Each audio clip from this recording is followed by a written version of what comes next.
kandi tuzava hano tugize n'ibyo tumenya. Baramwigisha, baramuzamura, baramwigisha sisiteme agiye gukoreraho afunguwe, maze afunguwe aza mu yindi revo. Hano rero dufite abana b'abahungu baza akazi, tazanaho ibyo bico by'abambuzi. Barongeye baramufasha, bamusubijeho, baramugoroye. Aza afite Bibiliya ati muvuge ngo amina. Aza akijijwe, aza azi imyuga, aza azi Icyongereza n'Igifaransa. Sasa rero ibi bice by'abambuzi nabitumweho. Mbega ibico by'abambuzi. Ese ugira ngo uyu mugore wari umaze imyaka 12 we ntiyaguye mu bico? Mvuko Bibiliya ivuga ngo bamumaraho utwe twose, ngo ibye byose, ngo ibye byose ngo abimarira mu bavuzi, ntibagira icyo bamumarira. Iri yaguye mu gico cy'abambuzi b'abavuzi. Babavuzi. Aba bavuzi nabo babaho, iki gico cy'abavuzi utinyuka akicara kuri mikrosikopi, kimwe gipima indwara. Igihe arimo apshonda gufasha ibizame, akibuka ko inza yishyura. Igihe ari gupima ibizame, akibuka ko ahemba abakozi. Igihe ari gupima ibindi bizame, akibuka ko imiti ihenze, bigatuma akereye indwara atasanze mu maraso yawe. Kavuga ati uko biri kose nimuha iyi miti n'ubundi nta kiri bumwica. Mvuze ngo iki? Amavuta babasiga yitwa cishwa ha, mvuze gutya, yazane wikwisagurira, abana banjye babeho tambisaka, tanga ikibyibushye, Uwiteka agiye kuguha ikibyibushye, biba muri ibi biganza, icyo ufite cyose nyine abana abantu bashaka bapfa ariko wanyara. Iki gico cy'abambuzi kiri gusiga abantu baburaho gato ngo bapfe. Umva noneho hari n'ikindi, hari n'abandi biremye nk'inteko y'igico cy'abambuzi, bashinga amadini badafite uburyo, ariko kuko bafite ubutiriganya n'amanyanga yo kwireherezaho abantu. Umugisha w'Imana, amahoro y'Imana, gufashwa n'Umwuka Wera, imbaraga z'Imana itanga igahabera bayikorera kandi bakayiringira bakanayigumaho, ubane namwe mwese mu izina rya Yesu Kristo wa Nazareti. Uyu munsi wa none turi hano kuri Evangeliste Mama Lionel. Imana ibahe umugisha kandi bishimire, ibahe kuba mu gihugu cy'Uwiteka Imana yanyu baha. Niba mutameze neza, reka mbabwire ngo iki ni igihe cyanyu cyo guhembuka mukamera neza. Reka mbabwire ngo Imana ibahe kuba mu gihugu cy'Uwiteka Imana yanyu bahari, mukinezerewemo, mukiriremo ibyiza by'icyo gihugu, kandi ni ukuri mugubwe neza mu izina rya Yesu Kristo wa Nazareti. Uyu munsi wa none ubundi tuje kuri kamera za Evangeliste Mama Lionel. Twakiye Mama Lionel, muraho neza mubyeyi? Muraho. Amahoro y'Imana bane namwe. Nawe kandi uyahorane. Nkuko bisanzwe iteka wubaha Imana kandi uyihimbaze. N'ubu n'iteka ryose, amen. Yego, kugeza uhereye none ukageza n'iteka ryose. Mubyeyi Mariya, ku izina rya Patiri na Mwana na Roho Mutagatifu, amina. Rero aba bantu rero ni inshuti zanjye nabasengeyemo kwa Padiri, naho natangiye kwiga kuba umunyamasengesho. Nagiraga Bibiliya ntagatifu, nkagira akantu kitwa umwiherero wo kwihererana n'Imana ahantu kuri Kandojene Gihindamuyaga, barahazi bamwe bankurikira, twakundaga kujya kwihererayo. Kandi abantu tujye tubibutsa ko bagomba no kujya bavuga neza aho bavuye. Imbaraga zo kuvugwa neza, zo kuvuga neza zituma uvugwa neza. Nari mbikomoje kubera ko nari ndi kubona ikiganiro cy'abavuga butumwa n'abapasiteri bahagurukiye kuvuga neza umubyeyi Bikira Mariya. Yego, twakiye kuri kamera za Evangeliste Mama Lionel, nubwo musanzwe nyine ari izanyu. Murakoze cyane kunyakira hano. Namwe murakoze kunyakira hano. Reka dusuze abantu bari Burengerazuba, Iburasirazuba, Amajyepfo n'Amajyaruguru, umujyi wa Kigali, Intara ya 6 y'Abadiaspora. Abantu mukunda Evangeliste Mama Lionel, abantu mumwoherereza kagafi gatogosheje, abantu mumwoherereza igikoma. Dore ubu noneho yarabyaye, arabyiruye cyane, barenze kuri Lionel, Liona na Lionso, baragenda bagera kuri ba Shushu, ba Sheri, ba Kanenga, ba kibondo ba mwana waragutse cyane. nagutse Yego kandi ngushimira kwemera kubyara. amina. Erega umusatsi wa kabiri waraje bajye bayibona. waraje nazanye umusatsi wa kabiri reka nkubwire ko nakabonye uyu munsi uti imaze kuba nk'ine ahubwo ziri kuza gake gake izi ziri kwirondereza ndumva ashaka kuko iyo umuntu ageze mu myaka yo kurera uba ugomba no kubigaragaza. yego Imana y'amahoro rero bawumugisha kandi bishimiye mu izina rya Yesu Kristo wa Nazareti. Reka dusuhuze abadiyasipora mwese aho muri abantu mwakoze subscribe kuri Evangelist Marionel, mukomeze mukore subscribe umugisha w'Imana ubane nawe. Kandi ikindi abantu basharinga bino biganiro bya Evangelist Marionel kugira ngo agire imbaraga zo gukomeza kugenda aza ashyiraho ibindi biganiro uko bukeye n'uko bwije. mumuhe kuraje n'umubyeyi wanyu, kandi abantu mwese mwumva yuko mukeneye kurererwa munsi y'amavuta ya Marionel muhawe ikaze. Reka bivuge kuko yabikoreye launch yuko ababyawe n'ababyeyi ariko aba babyeyi bakaba badafite imbaraga zo kuba babitaho ndetse n'abafite imbaraga ariko bumva bakeneye andi maboko. hari igihe abatawe ababyaye ku bw'impanuka cyangwa se babishaka ariko bakorewe ya manyanga. hari ukuntu abagabo bagira utunyanga tw'igihe duke gitoya kubw'umubiri wabo uri kubarya, ariko umubiri wamara gukora ibyo by'ako kanya hakabaho yenda guhita bagahita bata isezerano babaye bagira. kuko nta kuntu wabarya bakanywa ikinini ntibagwe ku bantu. oya nta kinini kibaho nta kuntu wabarya bakabijera ntibagumye kugwa kutwangiriza abana. nabo byasaba amategeko aremereye cyane kugira ngo, ariko buriya hari ikintu Imana yakoze. uzarebe na akenshi cyane abagabo nabo baca inyuma abagore babo. buriya abagore benshi barihangana, izo mbaraga ntabwo bazigira. ahubwo ikintu cyo gukorwa nk'uko mwatangije ishuri ryo kwigisha n'uburyo bw'irerero bw'abana. iyi generasiyo cyangwa uru rubyiruko ubu buzima cyangwa se ubu bugingo mugiye kurera mu biganza byanyu, hamwe n'abazavamo bakigira ku birenge byanyu, nibo bazabafasha kuba mwafunga ayo marembo. kuko irembo ryakingutse risaba abagabo b'inkorokoro kuba barifunga. bishatse kuvuga ngo ntabwo uyu mwanya umwe tuvuga ngo abagabo babicikeho. oya ntabwo byahita bishoboka, ariko hamwe gufatanya na leta n'itorero n'abantu bafite umutima muzima nk'amwe bizagenda bicika. ariko ni ingeso, kandi ingeso ntabwo ucika umunsi umwe. I know, ariko nta wundi muti. ntabwo wabwira umugabo buriya hari ikintu kimwe kijya kibaho. ntabwira umugabo mu gitondo kimwe ngo ubireke. oya ntabwo bishoboka, ni gake gake. rutono kwigisha ababyeyi babo ntibizongere, n'aba bana noneho babyaye nabo bakigishwa, nyuma yaho hakigishwa n'abandi babifite mu nshingano zabo, hakaba ubukangurambaga. umuntu erega buriya ntabwo ikibazo ari ingeso cyangwa se bagabo cyangwa ikintu, ahubwo dore ikibazo ni iki, ni uko umwana ntabwo yabaye inshingano z'umubyeyi uwo ari we wese.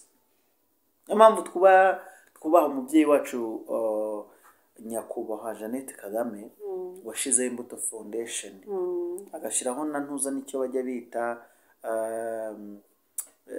bino bintu by'amarerero y'abana, agashyiraho n'ikindi ita ku mwana wawe, ita ku mwana wese nk'uwawe. ibi bintu nyine nawe ndabona izo mbaraga wahagurukiyemo. Imana nayo iguha umugisha kandi kwishimira izo mbaraga. Kambasetse taratwakiya hari umugabo umwe wahawe na Yuhi witwa Aburahamu.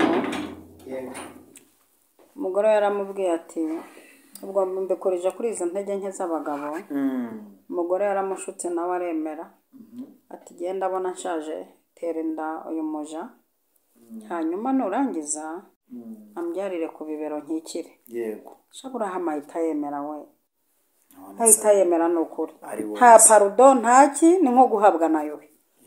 ariko agafilime ukuntu kashoje birashekeje abantu badukurikiye bihangane baseke agafilime ukuntu kaje gusozwa uyu muja ageze ubwo ararenga urutugu rushaka gusumba ijosi akajya areba Sara atya Sara nawe ati mva please ntunzaneho ibyo bintu kandi gende mu mavuta y'ubunyenduka ihute mbare gatatu n'umwana wawe kandi werekeza inzira y'ubutayu aragenda agarerekeza inzira mu butayu akandi kantu nshaka kuzavuga nitonze ibaze kugira ngo agere mu butayu we n'umwana barira inyota ibishe biravuga ngo Imana yumva ijwi ry'umwana kandi barize bose byumvikana ko arahagurutse mu rugo nta mugisha yatuweho nta byiza yifurijwe kugira ngo Imana yumve ijwi ry'umwana kandi barize bose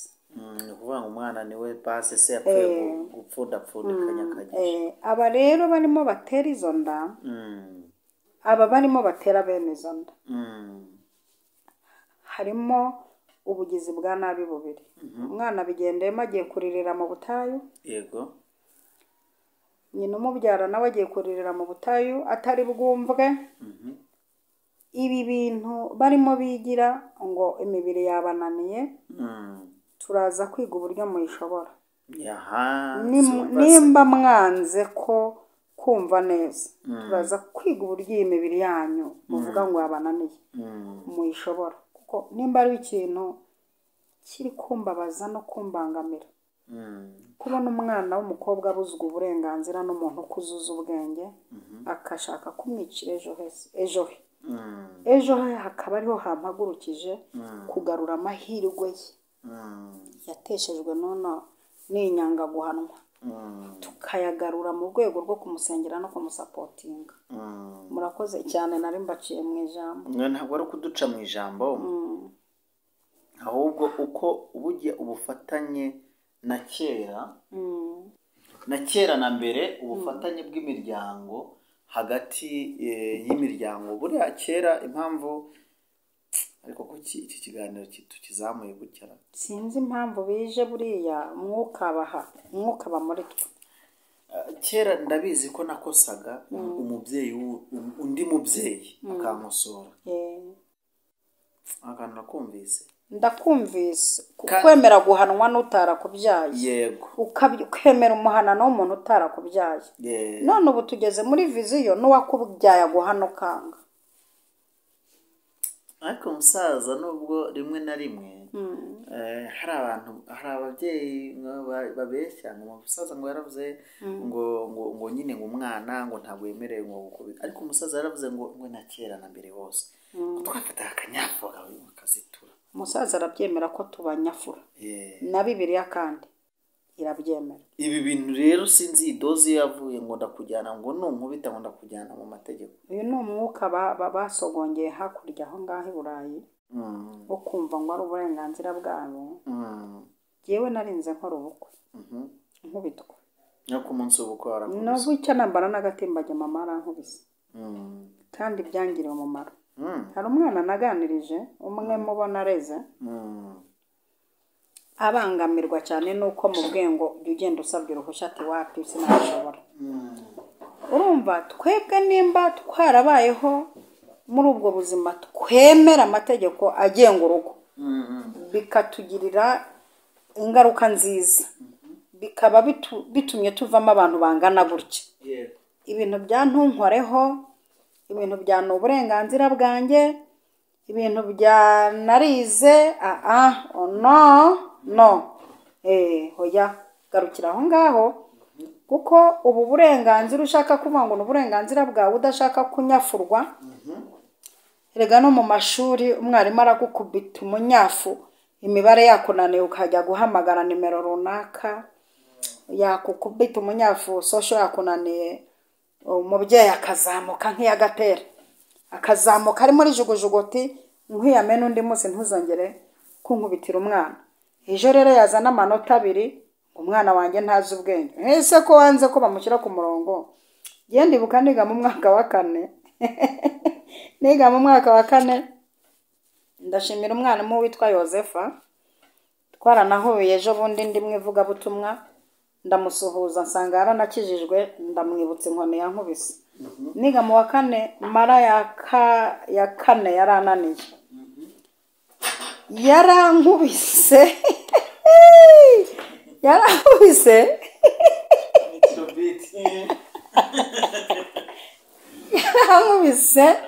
mu rwego amaguru yabyimbye n'imfundiko ntazirereta gutya nananiwe kuvuga ngo kane gukuba rimwe ni kane, kane gukuba kabiri ni umunani, kane gukuba gatatu ni ubu nzimara kubera izo nkoni yarankubise mara icyumweru mama nkandisha umuti witwa icyunamyi n'ikirogora ankanda mara icyumweru ankanda nasubiye ku ntebe y'ishuri niza atanyigishije nziza none turohereza n'umwana ku ishuri mwarimu yamunyuze akanyafu imibare imunaniye ise cyangwa nyina bakazamuka bavuga ibyo bakora muri leta bari muri n'undi munsi ntuzongera kudukubitira umwana ejo umwana akazana amanota arimo imibare ya mobile money ngo umwana ni umuswa wabigizemo uruhare none umwana turamuhana tuti binjira amasaha 8 bwo bageze mu rugo bagenda basabye uruhushya amategeko agenga urugo naya munyaboneka nyaboneka mugarukira aho ngaho natwe dushaje siko n'ubu dushaje tugenda dusabye uruhushya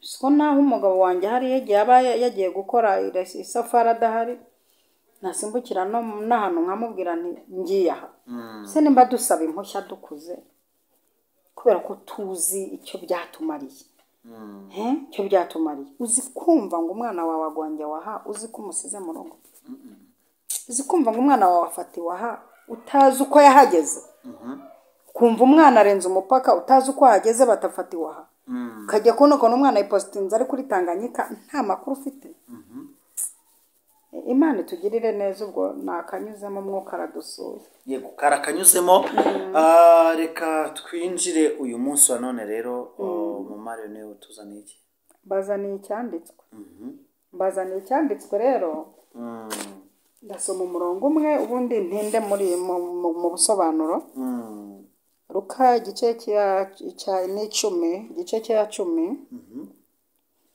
murongo wa 30 Yesu aramusubiza ati hariho umugabo wavaga Yerusalemu amanuka i Yeriko agwa mu gico cy'abambuzi baramwambura baramukubita barigendera bamusigashigaje hato agapfa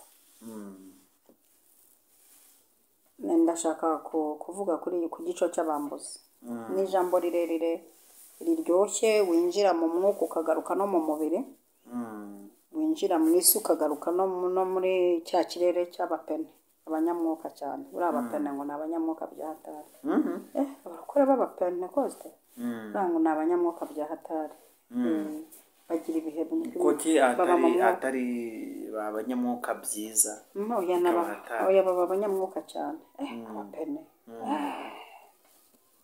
pene ukubwira ati nitwe tuzajya mu ijuru ntarajya uzi ko ntarajya kwiga ishuri rya Bibiliya ukuntu nari nzi ko hari idini rimwe rizajya mu ijuru numvaga idini ryacu ariryo rizajya mu ijuru ya Pentecote nuko ariko bakagira ibintu by'umwuka wera ukeneye ibihe by'umwuka wera igireyo rwose ukeneye aho batakuvangirirwa igireyo buriya kuri ubona bitindira hariya ukaba washaka no kubamenyera ukeneye ibintu bitavangiye simbukira buriya nanjye niyo mpamvu mubona naho kwamenya hanyuma rero reka nivugire igico cy'abambuzi yego uyu muntu warimo wimanukira agakubitana n'igico cy'abambuzi ese yamanukaga uyu mugabo we yamanukaga nawe nyine byari byamucanze ubundi baba bamanuka bajya abandi ko tuzi ko bazamuka baba bamanuka bajya uyu muntu ubundi yarindaga agwa mu gico cy'abambuzi ataza kugira Imana ngo ahure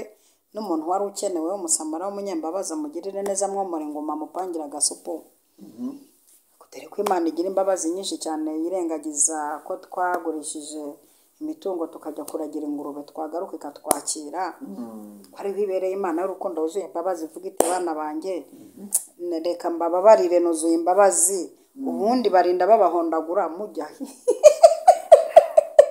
kubita zaje barinda bakubita za deduwa muba mujya barinda mugwa mu gico. Ariko iri jambo rero uyu munsi nibwo numvise mu buremere bwaro. Igico cy'abambuzi. Ibico by'abambuzi njya mbona muri iyi Kigali. Hano yarebye no muri kaburimbo birahaba. No mu mihanda y'igitaka. Ibico. Iki gico urumva ni igitimu. Ni benshi. Ni benshi ni tuzahanura gute. Iki gico rero tuzabwiriza gute. Iki gico kiga uburyo kizavuga kiti faya tuzabamanukiramo dufite imiriro ati nigeze kumva ijambo rimwe mu bantu bagira igico cy'abambuzi cyangwa cy'abambuzi. Iki gico cy'abambuzi we iki gico cy'abambuzi basatura bakagabana. Iki gico cy'abambuzi iki gice cy'abambuzi we iki gice cy'abambuzi babamo amakipe. Habamo igice cy'amabandi kabuhariwe, habamo n'igice kigira abandi ububanda uko bazakora. Umuntu yamaye story wari wafunzwe ageze hari hakurya babafungira kugira ngo bajye ku murongo. Ruharwa aramubaza ati se wa mwana wewe ufungiwe icyo ati kwiba wibase wese wibukoresheje iyi system. Aramubwira ati wari ukiri hasi ati ngo tukwigisha system. Wowe uracyari kuri iyo level coach. None twuzize bagiye kugororwa. Ariko noneho uwo bajyanye yari civilian. Noneho bagiye kumugira caporal na general. Urumva ibi bico ndashaka kuvuga uryo ibi bico biba mu ngeri zose. Mu gipasiteri wazisangamo, mu bafunze wazisangamo, mu barepeta, mu bahepfu, ibi bico bibamo. Arangije ati wowe wicara tukwigisha uko uzajya ubigenza. Wowe uri kuri level iciriritse. Twebwe tugeze kuri iyi level ubu twe tuzize ukuri. Twebwe urwego tugezemo aho tuzafungurirwa tuzagenda turya yacu. Kandi tuzava hano tugize n'ibyo tumenya. Baramwigisha baramuzamura baramwigisha system agiye gukoreraho afunguwe maze afunguwaza mu yindi level. Hano rero dufite abana b'abahungu baza akazi. Tazana ibyo bico by'abambuzi. Barongeye baramufasha. Bamusubijeho baramugoroye. Aza afite Bibiliya ati muvuge ngo amen. Aza akijijwe. Aza z'imyuga aza z'icyongereza n'igifaransa. Sasa rero ibice by'abambuzi nabitumweho. Mbega ibico by'abambuzi. Ese ugira ngo uyu mugore wari umaze imyaka 12 we ntiyaguye mu bico. Mvuko Bibiliya ivuga. Ngo bamumaraho utwe twose ngo ibye byose. Ngo ibye byose ngo abimarira mu bavuzi ntibagira icyo bamumarira. Yari yaguye mu gico cy'abambuzi b'abavuzi. Babavuzi. Aba bavuzi nabo babaho iki gico cy'abavuzi. Utinyuka akicara kuri microscope kimwe gipima indwara. Igihe arimo apshonda gufasha ibizame akibuka ko inza yishyura. Igihe ari gupima ibizame akibuka ko ahemba abakozi. Igihe ari gupima ibindi bizame akibuka ko imiti ihenze. Bigatuma akereye indwara atasanze mu maraso yawe. Kavuga ati uko biri kose nimuha iyi miti n'ubundi nta kiri bumwica. N'ubundi iyi miti n'umuntu muzima yayinywa. Ariko mu rwego rwo kugira ngo nzishyure inonzo ndamubwira ko musanze mu indwara. Akaba ariyo mpamvu bamwe bajya kwivuza muri leta bababwira ko ari negatifu ati mituweli ntivura. Kuki muri prive badusanzemo malaria mwe mukayibura kubitanye n'igico. Nta ndwara ufite hubwo gerageza wivuze bavumbura igituma uri mucika intege. Nta ndwara ufite igico cy'abantu kigusanzemo indwara idahari. Kugira ngo kigukuremo amafaranga. Igico cy'abambuzi. Kandi bandikira kuri menshi shakora ko nta mituweli birimo. Amafaranga umuntu atanga hariya. Iki gico cy'abambuzi. Witeka akakubwira ati infection tugusanzemo iri mu bwoko buno. Imiti ishobora kukuvura ni kandi yewe njya ntinya n'amaprive afitemo farumasi imbere. Pardon. Karagaciyemo. Buryo karagaciyemo. Noneho karagaciyemo kugira ngo umutekano wanjye ubeho muzima. Ko sinatinya kuvuga igico cy'abambuzi. Ko aha kibamo. ubu ndaje mu kanya mvuga igice cy'abambuzi kiba mu rusengero. nandi ndimo ntekereza Ndaje nacyo buriya ni kugenda ndeba ngo naramuhanuriye gutya ntukibeshye ngo ujye kure y'ibi ceceka ntujye kure ndaguha urugero.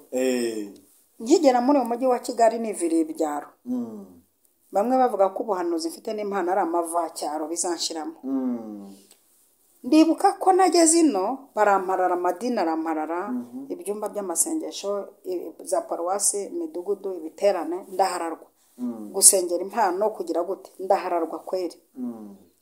Nza gukubitana n'igico cy'abambuzi, bwa n'abahanuzi, igico cy'abahanuzi, igico cy'abasatuzi, igico cy'abavuga butumwa. Kimwe kinyicaza ahantu banangurira akantu pe ndakarya rwose, narakariye murabizi. ni akagurube cyangwa ni agafiriti? Yase n'iryo ngurube ni haramu. Ni agafiriti n'inyama z'inka n'agasitoro. We yesu we nari narashiri muri rumba wa sitoro, nywa sitoro nkumva igitangaza mu ijoro cyakoretse. Maze kukanywa bati rero gahunda yatuzanye hano ni ukukwinjiza muri sisiteme, mu gico cy'abambuzi. muri sisiteme wowe turashaka kwinjiza muri sisiteme mu gico cy'abambuzi.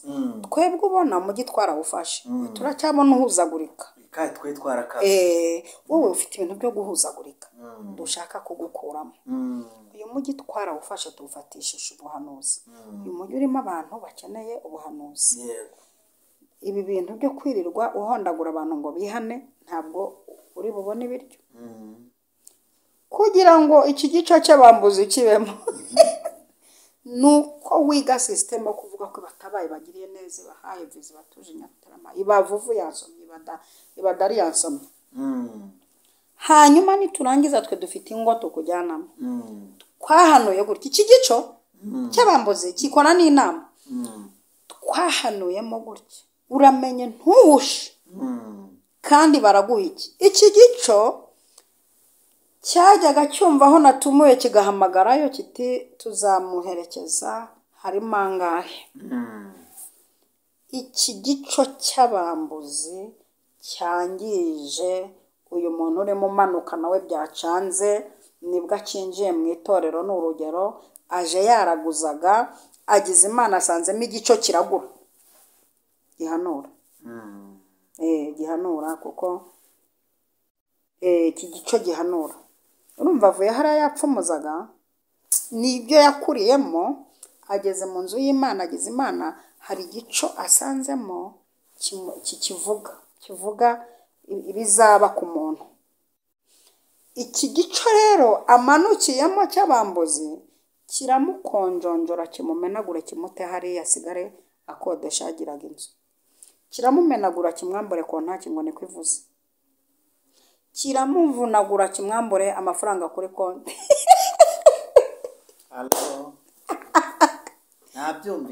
Mwabyumvise ikintu nashatse kuvuga? Ngeze ku ntego. Mbese uyu muntu yari yaragiye mu bushorishori bwo gusambana, ariko aramanutse asanga umudeliverance uzi kudelivura, agasunikisha amavuta kugira ngo amuvure umwaka wo kudashaka. Mbese yari yarazamutse mu bushorishori bwo kwiba, ariko kubera ko amanutse akaza mu itorero ku gasambi, ariko ahasanze abantu. Arugeze ahantu uvuga umva, aramanutse asanze ku karago hari abatipe n'abatipeti bazi kumenya uko bambura abantu mu iteraniro, bazi udutirike n'uduciriganya n'uduki twose. Iki gico kirabimenya. Iki gico akigwemo rero, aho cyangwa se yari yaribye bihagije cyane, yageze mu bushorishori bwo kumenya kwambura. None utwamanukanye aje gukizwa, asanze ku karago harimo igico cy'abambuzi, baramwambuye, bamusize iheruheru hafi ngo apfa. Ahubwo uyu mugabo yararasubirayo. Iri heruheru rero nshaka gutenda, iki gico cy'abambuzi gisize abantu iheruheru. Yego.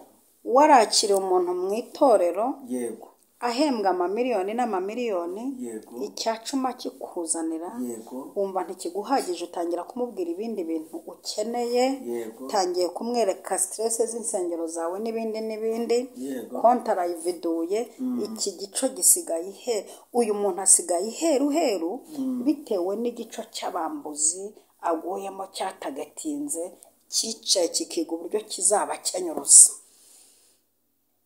Wowe wari ugize amahirwe ufite isezerano ry'uko izakenyuruza abami ikagukenyeza, none barimo baragukenyuruza bikenyeza. Wowe urinde wo gukenyeza abami, barizabakenyuruza igukenyeza, none baragukenyuruje. Iki gico cy'abambuzi gisiga abantu iheru ntagire umwuka. Babyumvise ko Bibiliya ivuga ngo amusiga haburaho gato ngo apfe. Uza aba bantu bamwe njya nakira bakutanye n'iki gico cy'abambuzi baburaho gato ngo wapfe, baje bavuga bati n'ayarambere barayaturiye, baturiye imodoka, baturya amazu, bifashishije imitungo yacu kugira ngo bubake insengero, tubatiza ingwate ntibishyura, bateje cyamunara, akaza aburaho gato ngo apfe. Kuko iki gico cy'abambuzi gifite ubugome bwo gusiga umuntu aburaho gato ngo apfe, kandi uburaho gato ngo upfe umenya aho bagiye.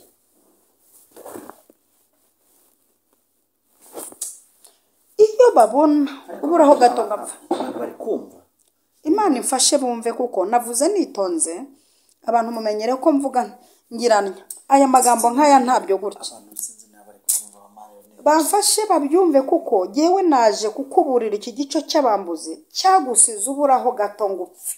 Bubatse amadini yabo, bubatse inda zabo, abana babo bari kwiga muri Amerika, bubatse amashuri, usigaye uburaho gato ngo upfe. Ntibanakwitayeho kubera ko nta cyacu mu gitanga, barakunogonoye, ntibanakwitayeho. N'igihe cyo gusiga amavuta we ntibanagusiga, ntibagusiga. Donc ntabwo bakwitaho kuko bagusize iheru uburaho gato ngo upfe. Yego, nose cishwa ha aya mavuta ko nayo yitwa cishwa ha.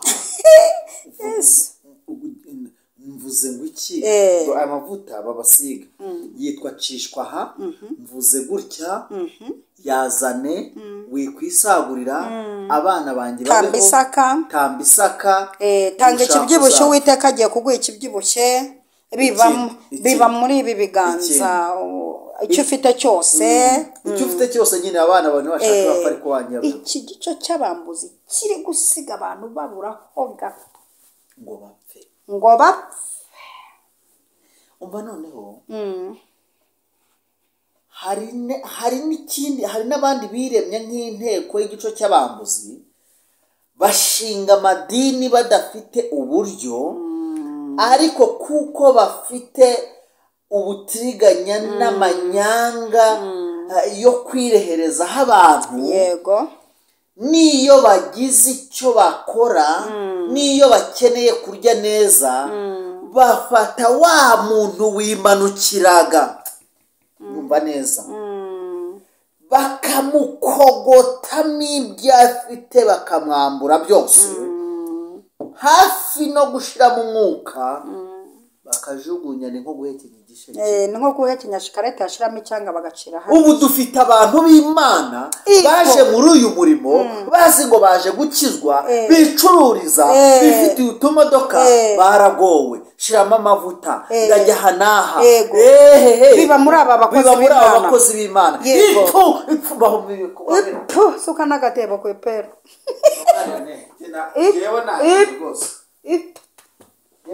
Mbavumeye ku gahera. Iki gico cy'abambuzi gitumye ingo zitindahara, gitumye abantu imishahara ishiriramo. Iki gico cy'abambuzi kibwira umuntu ngo biba muri abako. Erega we afite n'ukuntu abazi koko nawe urekura, ngo biba muri aba, bibaha, gira gutya, cyaha tugiye aha, herekeza. Ariko barabarangije aba bantu, bafite ahantu bahuha, mukaza mwiruka.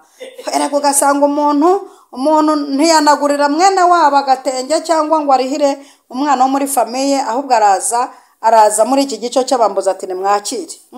Iki gico cy'abambuzi natumweho kirimo gitegera abantu mu nzira, aba bantu bajyaga mu rurembo rwo mu ijuru, bari mu nzira ijya mu ijuru, bazi yuko baje mu idini ryawe, bazi ngo baje gukizwa, ariko kuko bahuye n'umwambuzi. Yego.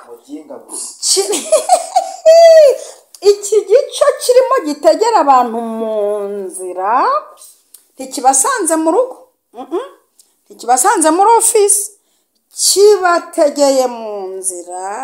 Iyo agakiza ijya mu ijoro kirabanigaguye, barakuniza bagukuyemo amafaranga wari kuzarya, barakuniza bagukuyemo minerivare z'abana basubiye hasi, barakuniza bakwambaye kontaki usigaye ugenda n'amaguru, barakunize nta n'ubuhanuzi baguhanuriye ngo bunasohore, ugira ngo se n'ubuhanuzi babahanurira ngo busohore. Kandi iki gice cy'abambuzi, wumvira izina cy'abambuzi, cy'abambuzi, aragukuramo kositimu. Ejo mfite igiterane ndajya Dar es Salaam ramara icyumweru kandi ngomba guhinduranya amakositimu ayo najyanye arazwi. Iki gice cy'abambuzi kikwambura kugeza ubwo uburaho gato ngo upfe. Iki gice nk'ubu ngubu bushize ko navuze ngo mbohereje mu nzove, iki gice cy'abambuzi urakijyana he nkurikiye? Uratera urujyana gituma umuntu aburaho gato ngo apfe, ari umugabo yitungiraga abana, ariko ukaba arakubitanye n'igico cy'abambuzi kinakubwira ngo Imana iravuze ngo jya unyesikotinga ngo ngende hafi, ukava ku kazi. Iki gice cy'abambuzi cyicaza abantu guhera ku munsi wa mbere kugeza ku kwezi mu rusengero. Uyu muntu yakoraga, uyu muntu yari afite ibyo ashoboye, ugahera ku munsi wa mbere w'ukwezi ukarangiza iminsi 30 uba imbere y'iki gico cyabona haburaho gato ngo upfe. Kwa Herine ukayoberwa aho yarengeje, na nimero yawe ukajya umuhamagara akayireba, ikikupa cyangwa se akakubwira ni mu nama. Uzi ubwoba mfite nihataboneka umusamara w'umunyambabazi, dore ubwoba mfite. Uyu muntu baramumaramo imbaraga kubera ko ari mu nzira imanuka, bazahirika ku manga, ari mu nzira imanuka, arakomeza kandi amanuke avuga ati wakwigira muri iri rije vuba, ndavuga idini ko batigita cyane kurusha uriya, kuko akimanuka akomeje kumanuka naho arakubitana n'ikindi gice gikureho utwara asigaranye, kuko ari mu nzira imanuka. Uyu muntu nadahura n'umusamariya w'umunyambabazi, ariko zikona abambuzi bakwambura, harone wareka nkakubwira kuntu bakwambura, batubuza ubundi umwe gukubita urwo mu jisho, undi akubita urwo kwitama, undi akubita ingumi, ntugira guhumeka, utuza ari uko ubahaye twose. Ariko umenya ubwenge, wowe ugarura ubwenge warangije kuyabaha, kuko bafite amagambo bakududira, bafite imirongo bifashisha muri Bibiliya. Igihe utaratekereza neza ugashiduka usinye sheke, ukagarura ubwenge haburaho gato ngo upfe, uri ku musamariyakazi.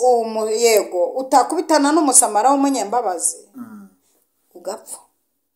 Dukeneye abasamariya b'abanyambabazi, mutuzurira aba bantu abasamariya, tubahuze n'abasamariya beza. Ndumva ashaka kuguhuza n'umusamariya mwiza, mu izina rya Yesu. Hakenewe umuntu uduhagurutsa aho badutaye. Haleluya. Hakenewe umuntu uguhagurutsa aho igico cyakunegeye, hasharebo sayideke. Hakenewe umuntu uguhagurutsaho wamanukiye ukagwa muri iki gico cy'abantu bafite Bibiliya bibisha intwaro y'Imana. Hakenewe umuntu uguhagurutsa omora inguma kakubwira ijambo ryiza akagukoraho rikaka, Mwami Yesu Kristo. Haleluya. Uyu muntu umuhamagara umusamariya w'umunyambabazi, ubanza kumwomora inguma cyane zo mu mutima, umubyutsa, umuhagurutsa, umushyirira amafaranga kuri konti, umubwira ngo dore ibyo nsize bizagutunga mu gihe ntahari. Uyu muntu arakenewe, muhamagara uyu muntu wahuye n'igicu cy'abambuzi. Urakoze Mana, mbisenze shima mu izina rya Data wa twese, Umwana n'Umwuka Wera. Amen, amen.